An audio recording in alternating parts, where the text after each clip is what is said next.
Hello and welcome to this M&A Trends Spotlight. I'm Isabel Hessel-Tiltman and I'm here with Yves Wehrli, who's our Paris managing partner, to talk about M&A trends in the French market currently. Yves, France is suffering from very low growth rates at the moment. Presumably that's having an impact on M&A activity in France? Yeah, I mean, the truth is unfortunately that France has no growth at all for the moment. So it has an impact on the M&A market. The M&A market in 2012 was down 56% from 2011. And so far, the first months of 2013 are not better. And we see relatively little activity, although there are some indicators that things may be going up, which would be good news, of course. And are you seeing any impact from the election of Mr. Hollande last year? Well, put it this way, the year of a presidential election is never good for the M&A activity because you have a slowdown the months preceding the election and it takes a bit of time for the market to come back after the election. I think that, this year has been no exception to that rule, but it has probably been amplified by the fact that the first measures which have been announced by the government have been actually quite badly received by the community, creating some lack of trust and confidence amongst the business community.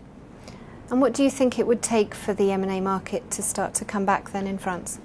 Well, I think if you try to look at what you need to have a good M&A market, I think you need three things. The first one is the confidence, the second one is the stability in the stock exchange, and the third one is the growth. Confidence, I think the jury is still out. A bit of uncertainty as to the line of action taken by this government vis-à-vis the business communities. Second one, stock exchange stability.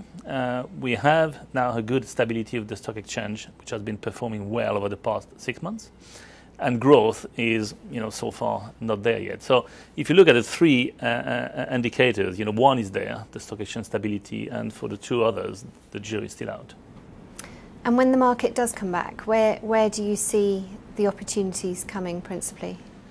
Well, it's obviously difficult to say for sure, but if you look at what the analysts are saying, the sectors which are likely to see some concentration and so some M&A activities should be the banks, financial institutions, telecom industry, automotive industry. So far, we have not seen any major M&A activity in this area, essentially because if something were to happen, it would be very much by way of a transformation deal, and that has not happened yet. So the M&A activity, in my view, is likely to come from the brands, whether it is in the retail, luxury. But if you look at the recent acquisition which have been made on the market, the Printemps by the Qatari, the move on Club Mediterranee, they are all big brands where the investors is coming not only to actually take control of the brand in the European market, but also to export the brand in its own market and to continue to develop the brand there. That's great. Thank you very much. Thank you, Isabel.